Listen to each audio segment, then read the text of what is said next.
height edge, and 5 inches in reach. Larry Merchants? Darryl Tyson, in case you don't know him, was a particularly good fighter once upon a time. We'll see what he brings to the party tonight.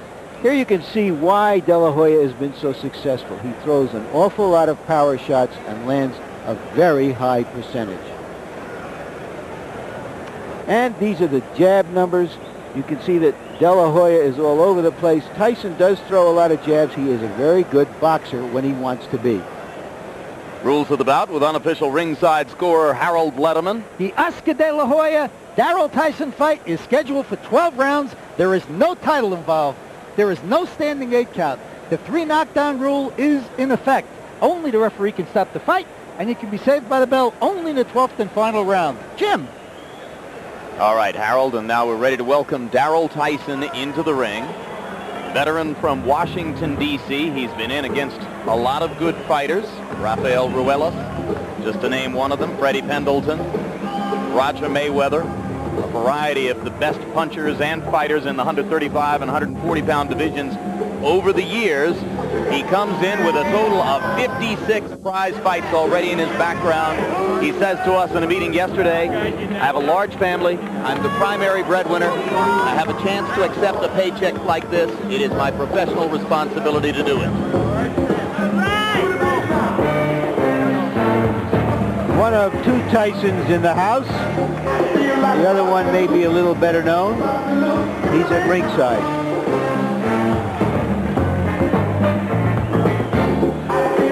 Yeah, most fight fans probably never dreamed they'd get a chance to see De La Hoya Tyson. Neither did I, Jim. And here's the record for the lesser known of the 2 Tysons in the house tonight. Darryl Tyson, 47 wins, 8 losses, 1 draw. The 24 KOs tell us he once had some punching power. It hasn't been evident in his recent fights.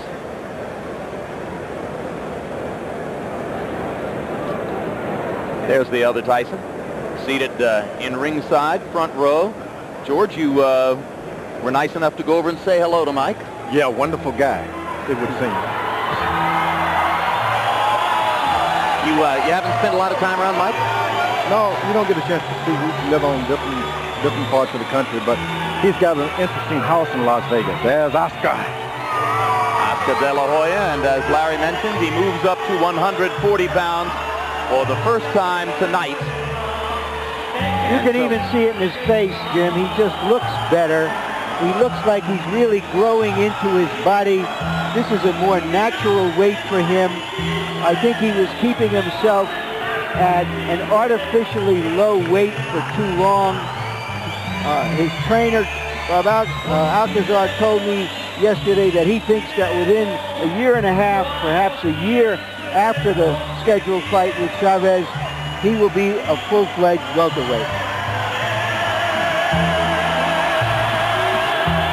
Crowd responds to De La Hoya. The record, 20 wins, no losses, no draws, 18 KOs in recent fights against strong professional fighters. Jesse James Leija, Genaro Hernandez, Rafael Ruelas. He has simply blown them away with punching power. And more than that, he made 2 really good fighters, his last 2 opponents, quit. It's just too strong in the lower lightweight divisions.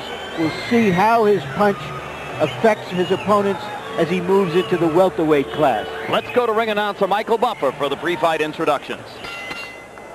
Ladies and gentlemen, good evening and welcome to Caesar's Palace here in Las Vegas, Nevada, where tonight Bob Arum's Top Rank Incorporated and Don King Productions, in association with your undisputed, undefeated King of Beers, Budweiser, this Bud's for you, present a double rumble of professional boxing for your entertainment. All the bouts tonight are sanctioned by the Nevada State Athletic Commission Chairman Dr. James Nave, Commissioners Nat Carasali, Dr. Elias Ghanem, Luther Mack, and Crispin Rivera. Executive Director Mark Ratner. 3 physicians at ringside are Dr. Flip Homansky, Dr. Al Capana, and Dr. Margaret Goodman. The timekeepers at the bell and counting the knockdown seconds will be Al Bisick and Jane Broadfoot. The three judges scoring this first bout on a 10-point must system will be Carol Castellano, Chuck Jampa, and Art Lurie. And when the bell rings, the man in charge of the action, your referee, Mitch Halpern. And now, ladies and gentlemen, from the site where legends are made for the first of 2 times tonight, here at Caesar's Palace, let's get ready to rumble! 12 rounds of boxing in the junior welterweight division. Introducing first, fighting out of the blue corner, wearing the white and weighing in at 139 pounds. He comes to us from our nation's capital, Washington, D.C., with a professional record of 47 victories, with 8 defeats and 1 draw. 24 of those 47 victories are by knockout victory. Ladies and gentlemen, introducing Darryl Terrible T. Tyson.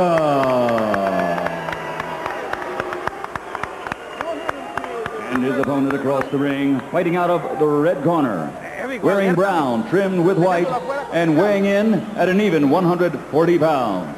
In 1992, he captured Olympic gold and now has a professional record, a perfect one, of 20-0, 18 by KO. He has captured 3 world titles. Ladies and gentlemen, presenting the 3-time world champion, the pride of East LA, the Golden Boy, Oscar De La Hoya.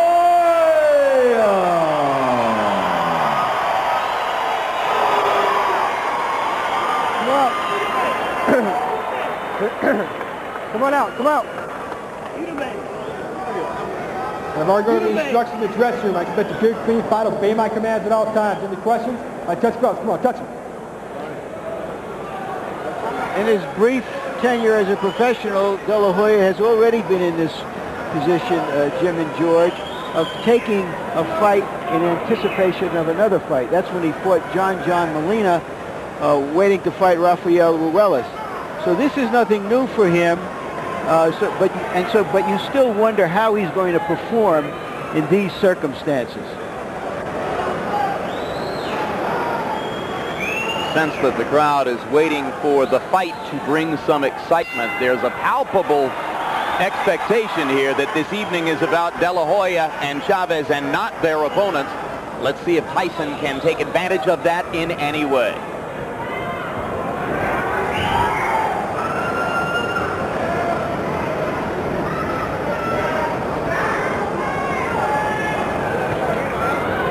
Tyson's fight plan, George Foreman, was to try to jab his way in and then get to De La Hoya's body.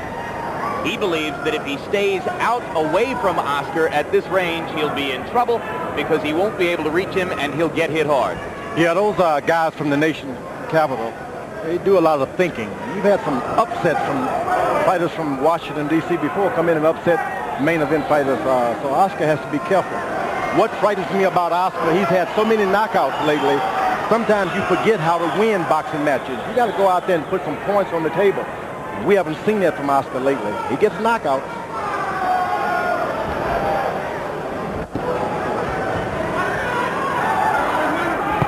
De La Hoya with the first left hook of the fight. Tyson blocked it with his right glove, but every De La Hoya opponent must wait in some fear and trembling to feel what that first left hook is going to bring. But generally another fighter, when you're not sure of your power, you want to establish to the opponent that you have power. Oscar doesn't have to do that. He's got to do the opposite. Establish that, hey, if you want to take this fight into the 12th round, 10th round, 12th, I'm ahead of point. I'm ahead on points. De La Hoya. This is what Oscar has to do in these fights.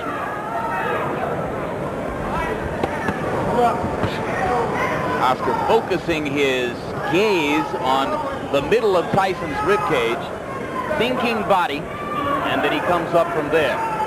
Tyson trying to establish the jab, hasn't yet managed to get inside and break De La Hoya's body as he claimed he would.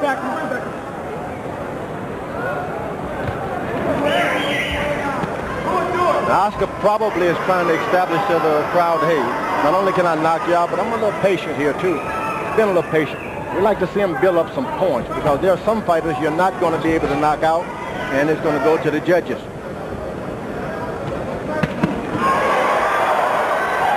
Ringside microphones pick up the thudding of De La Hoya's body punches. Sounds like heavyweights are hitting. De La Hoya conceding to us yesterday in our discussion that he got a little impatient against Jesse James Leija. Crowd at Madison Square Garden got him excited, and he went into a bit of a frenzy trying to finish that one at the end of the second round. Didn't damage him, but he says, well, I don't want to do that again. I want to be more measured.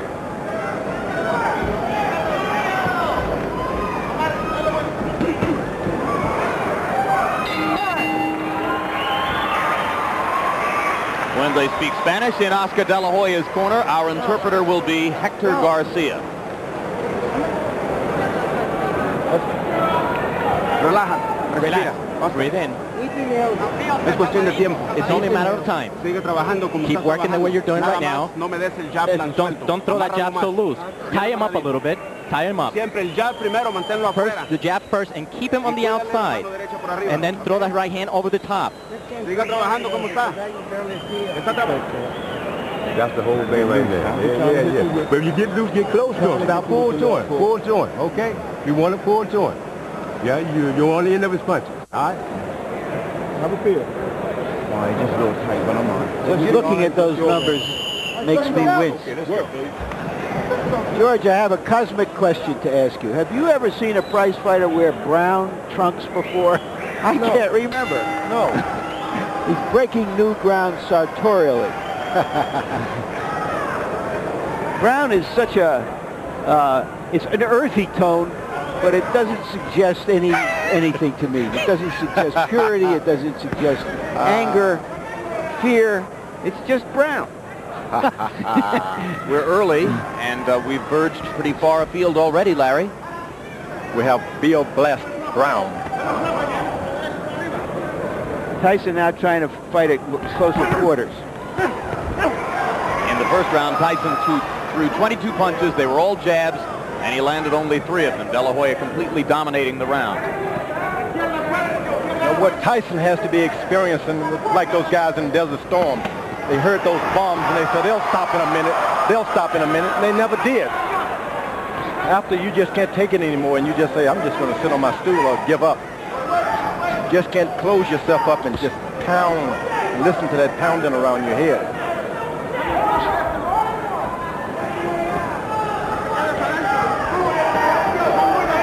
Interestingly, when De La Hoya doubles and triples up to the body, as he frequently does, George, he's leaving himself open, but most opponents find it difficult to punch back. Now we had the first right-hand lead.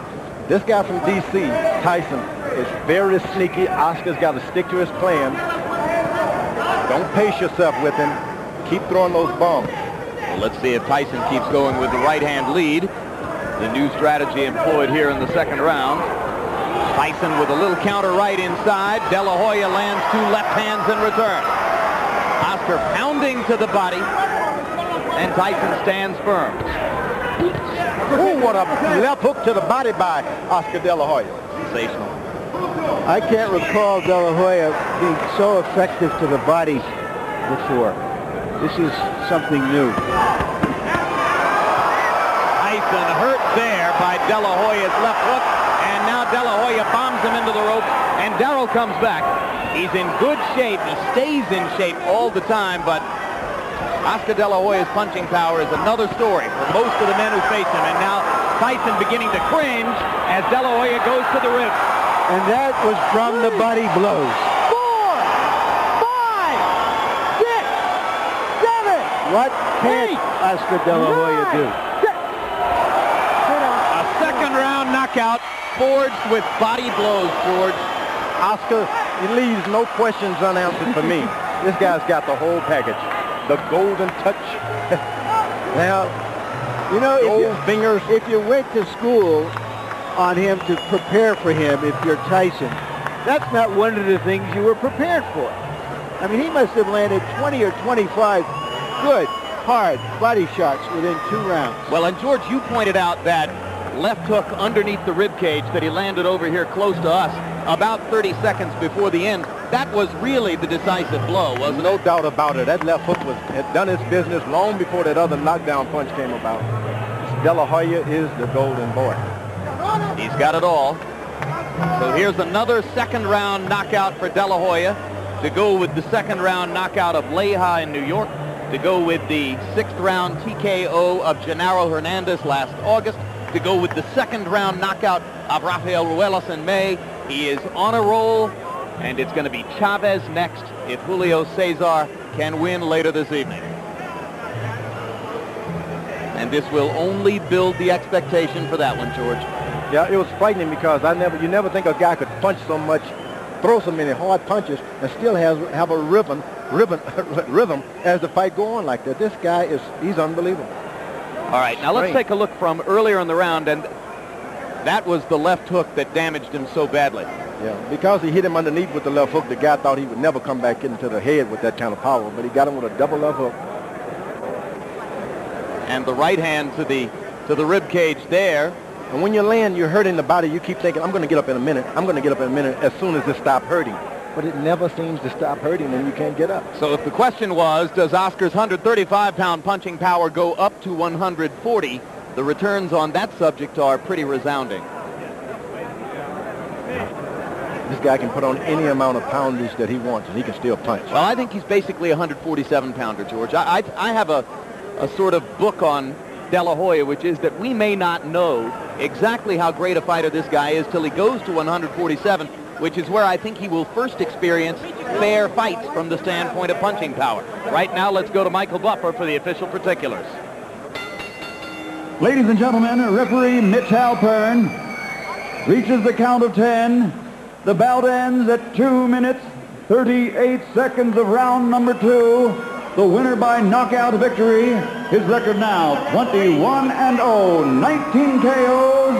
The pride of East LA, the undefeated 3-time world champion, the Golden Boy, Oscar De La Hoya.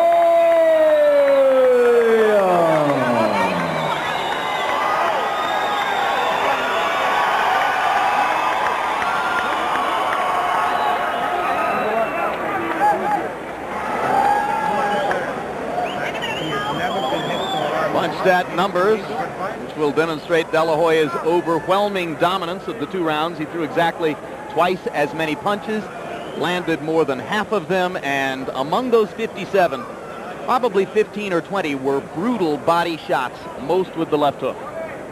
And let's go to Larry Merchant in the ring. All right, Oscar, congratulations once again. Was it planned for you to go to the body, or did that just materialize during the fight? Actually, I saw that he was keeping his guard up very well. It was very difficult for myself to throw those right hands and left hooks. So my intentions were to focus more on the body, try to wear him down. I thought the fight would last maybe 6, 7, 8 more rounds. But I felt I hurt him to the body, and I caught him with a good, clean left hook. Refresh my mind. I don't remember your going to the body that hard, that often, and certainly I don't remember you ending fights that way. Is that true or not? You know, it never did happen, but something that I'm learning. I'm learning more about boxing. I'm studying more videotapes. I'm learning more about the past champions, how they were, and I'm trying to pick up little things so I can become a complete fighter. All right, we want to roll that on tape, and we want to show you how you looked in taking him apart. We understand that Tyson has said he's never been hit so hard. He's a quality opponent. A lot of people thought you were crazy to take him for a tune-up. Describe what you see. Well, here I feinted him with a left jab, and I was trying to go to the body. Before that left jab, I hit him with a good body shot, which he felt very much. But my intentions were to feint him a lot, to try to keep him off balance and then go to the body. In any way, were you trying or thinking about sending a message to Julio Cesar Chavez, who is renowned as a body puncher? No, not at all. I mean, Julio Cesar Chavez, great champion, great person. I was fighting my own fight.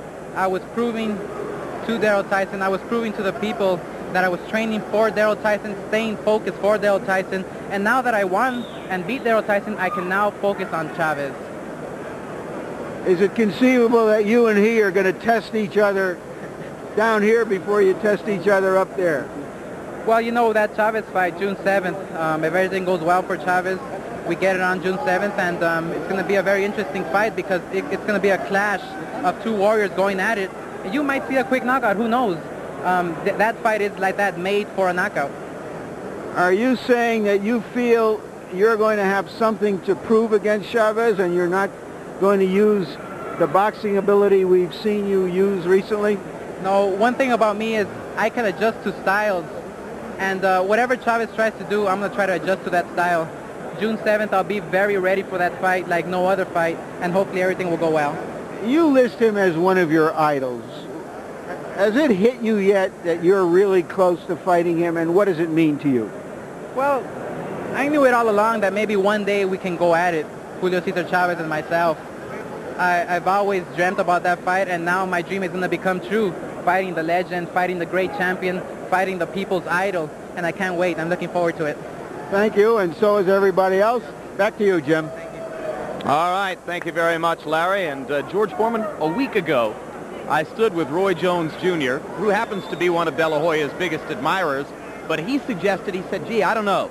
Oscar's taking a tough fight as he gets ready for the Chavez fight. I'm not sure it's such a great idea. Something bad could happen. Now, De La Hoya's gotten past this, and in such a way that it can only build his confidence going into the next one, right? That's true. And you only had the Muhammad Ali of years past who would go in just before a great boxing match or a trying match, fight another tough guy. Oscar De La Hoya, I don't know what tree this guy's